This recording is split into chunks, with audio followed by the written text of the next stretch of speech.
Assalamu alaikum. Welcome to Shah Group Educational Channel. This is your mathematics instructor, Muhammad Faizan. Class metric, subject mathematics, chapter name is Tangents of a Circle. What we will learn in this lecture, tangents किसे कहते हैं, उसकी example करेंगे, कुछ सवाल एक दो देखेंगे, उससे रेलेवेंट थ्योरम्स पढ़ेंगे और फिर उसके एमसीक्यूज करेंगे. So let's start. Tangent to a circle. बेटा टेंजेंट किसे कहते हैं? A tangent to a circle is a straight line which touches the circle at only one point. एक सर्किल को, एक सेकेंड,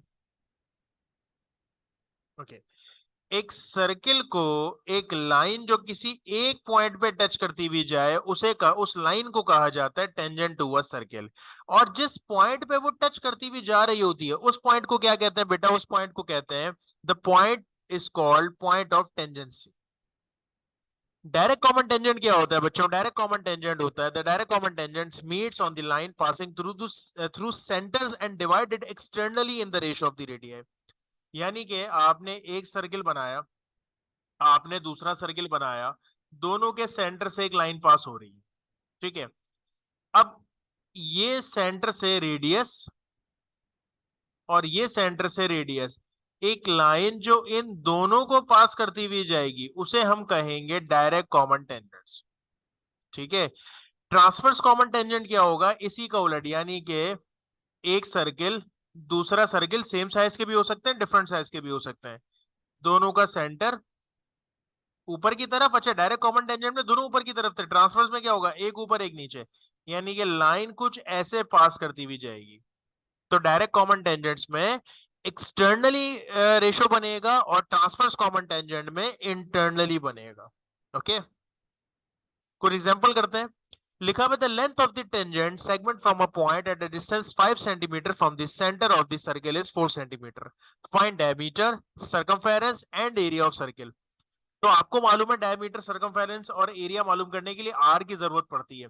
अच्छा, पहले जरा डायग्राम बनाते जो आपको कह रहा था. The length of a tangent, tangent की बात हो रही है, एक सर्किल बनाते हैं और एक टेंजेंट बना देते हैं, ये उसका सेंटर होगा. कह रहा था length of the tangent segment from a point at a distance 5 centimetre from the centre. Centre से इसका जो डिस्टेंस है, जिस पॉइंट की वो बात कर रहा है, वो पॉइंट है 5 centimetre. of this distance of 5 centimeter from the center of the circle is 4 centimeter. The length of the tangent segment from a point at a distance of 5 centimeter from center of the circle is 4 centimeter. और यहां से जो आपको tangent तक का distance दिया हुआ है, जब वो टच कर रहा है, वो आपको कितना दिया हुआ है? 4. जरा वापस समझे यहां तक की बात.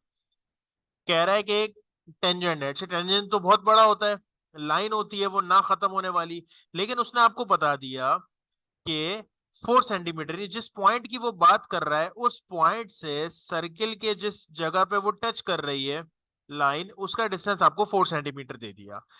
और उस पॉइंट से सर्किल के सेंटर तक का डिस्टेंस कितना दे दिया? 5 सेंटीमीटर. अगर आप गौर से देखें तो आपको रेडियस मालूम करना है, रेडियस यही होगा ना, ये आपका रेडियस है. और मजीद गौर से देखें तो यहाँ 90 डिग्री बन रहा है. 90 डिग्री का क्या मतलब हो गया? Pythagoras theorem. Right angle triangle हमने ये काम बहुत किया है. क्या फॉर्मूला लगता है? Hypotenuse square plus perpendicular square plus base square. बेटा हाइपोटेन्यूज क्या होता है? 9 के साथ 90 डिग्री के सामने वाला है, यानी कि 5 आ जाएगा हाइपोटेन्यूज, परपेंडिकुलर आ जाएगा 4 और बेस आ जाएगा आर. यहां से आप आर मालूम कर ले. पाइथागोरस थ्योरम का पूरा चैप्टर पढ़ा, पूरी की पूरी उसकी सिंप्लीफिकेशन हमने बड़ी डिटेल में देखी है. 5 का स्क्वायर 25, 4 का स्क्वायर 16. बेटा हमें आर की वैल्यू चाहिए, प्लस 16 है, वहां जाके क्या हो जाएगा? माइनस का 25 में से 16 जाएंगे तो 9 बचेंगे. और आर स्क्वायर मिला है, मुझे आर चाहिए, तो क्या करना पड़ेगा? आर स्क्वायर को खत्म करने के लिए रूट अप्लाई करना पड़ेगा दोनों तरफ. तो आर स्क्वायर से रूट कैंसल, और 9 का रूट कितना आ जाएगा? बेटा 3 आ जाएगा. तो आर आपको मिल गया.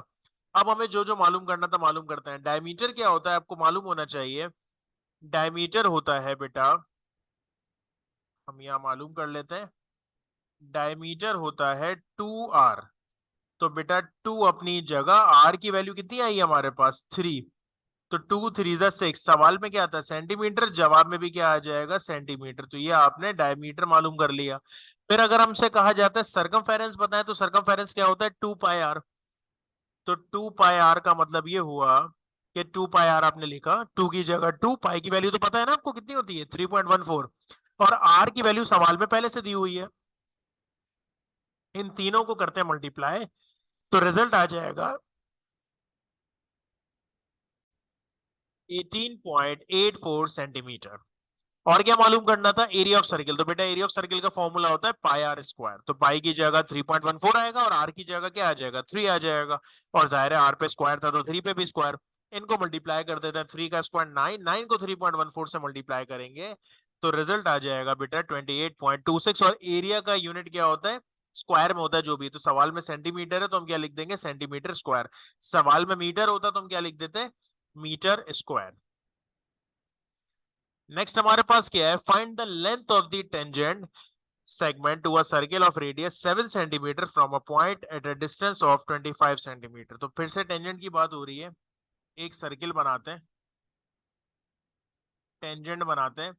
कह रहे find the length of the tangent, इस जब आपको उस पॉइंट से सेंटर तक का डिस्टेंस मालूम करना है, इसको हम एक्स कर देते हैं। और फिर रेडियस 7 सेंटीमीटर, आपको सेंटर से यहां तक ये होता है रेडियस, ये आपको कितना दिया हुआ है, 7 दिया हुआ है। At a distance of 25 centimetre from the centre of the circle, और यहां से जो इस पॉइंट तक का डिस्टेंस दिया हुआ है बेटा वो कितना दिया हुआ है, 25। ठीक है। अगर आप गौर से देखें तो 90 डिग्री बन गया, तो वही पाइथागोरस थ्योरम जो पिछले कई लेक्चर से पढ़ते हुए आ रहे हैं, पाइथागोरस थ्योरम अप्लाई करते हैं। 90 डिग्री के सामने क्या होता है बेटा, हाइपोटेन्यूस।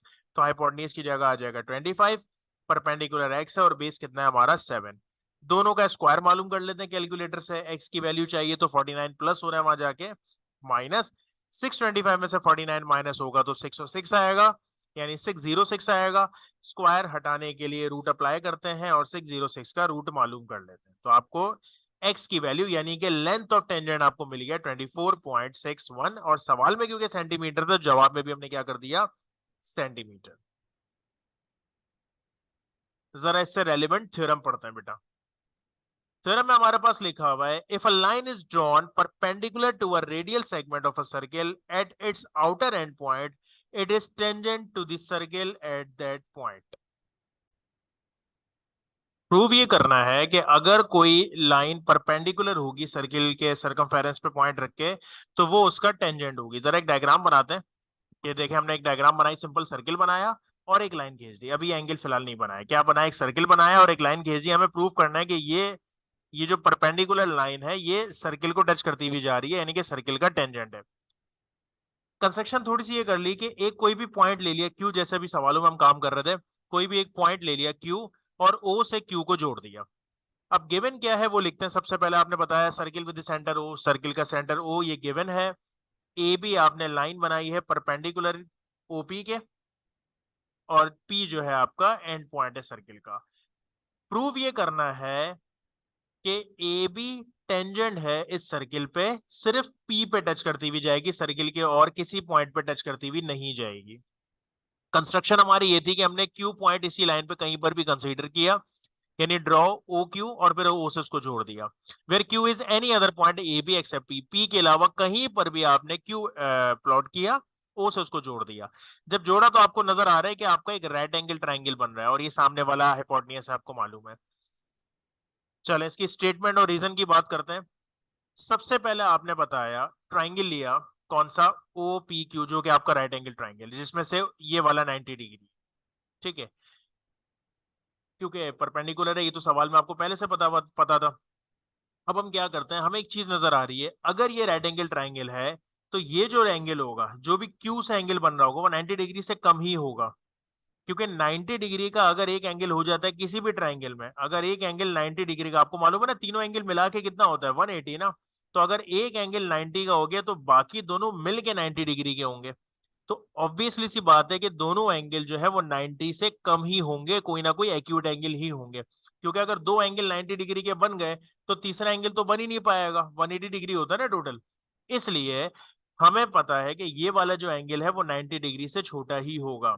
क्यों छोटा होगा, क्योंकि एक अगर राइट एंगल आ गया तो इसके अलावा बाकी दोनों एंगल हमेशा एक्यूट ही बनेंगे और कोई पॉसिबिलिटी ही नहीं है। ओके हो गए यहां तक की बात। अब अगर ये एंगल 90 डिग्री से छोटा है, यानी ये वाला एंगल से छोटा है, तो कौन सी साइड बड़ी होगी और कौन सी साइड छोटी, देखें ये एंगल बड़ा है तो ये वाली साइड बड़ी होगी, और ये एंगल छोटा है तो ये वाली साइड छोटी होगी, यानी कि ओपी जो है वो ओपी जो है वो लेस देन होगा ओ क्यू के। OP less than O Q, या यूं भी कह सकते हैं कि O Q less than OP. ठीक है, ये लिख दिया। एक तरीका तो ये है इसको समझने का कि हाइपोटेन्यूज हमेशा बड़ी होती है। एक तरीका ये कि जो एंगल छोटा है उसके सामने वाली साइड भी छोटी और जो एंगल बड़ा उसके सामने वाली साइड भी बड़ी। अब ये जो बात हो गई उसके बाद इससे पता चल रहा है क्योंकि ओपी से बड़ी लाइन है तो इसका मतलब ये सर्किल के बाहर ही कहीं पॉइंट होगा, क्योंकि अगर सर्किल के ऊपर पॉइंट होता तो ओपी के बराबर आता। क्योंकि ये लाइन ओ क्यू जो है वो इस ओपी से बड़ी लाइन है, इसका मतलब ये जो क्यू पॉइंट है ये पी के अलावा कहीं पर भी है तो वो सर्किल से बाहर ही होगा, और कोई पॉसिबिलिटी नहीं है। तो हमने यहां पर लिख दिया all points on A B except P lie outside the circle. P के अलावा जितने भी पॉइंट्स रखे जाएंगे, क्योंकि वो 90 डिग्री बन रहे हैं, वो 90 डिग्री से छोटा एंगल, तो इसका मतलब वो पॉइंट सर्किल के कहीं बाहर ही बनेगा। तो सर्किल जो है सिर्फ पी पर ही टच कर रहा होगा इस लाइन को।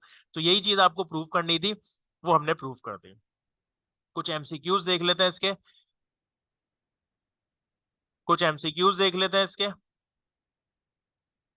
If a point outside the circle, if a point outside the circle then from this point we can draw dash tangent। अगर एक सर्किल के बाहर कोई पॉइंट है, यानी एक आपने सर्किल बनाया हुआ बेटा और एक पॉइंट है, तो यहां से कितने टेंजेंट बना सकते हैं? यहां से एक टेंजेंट नीचे की तरफ बन सकता है, एक ऊपर की तरफ बन सकता है, तो दो टेंजेंट्स आपके पास बन सकते हैं।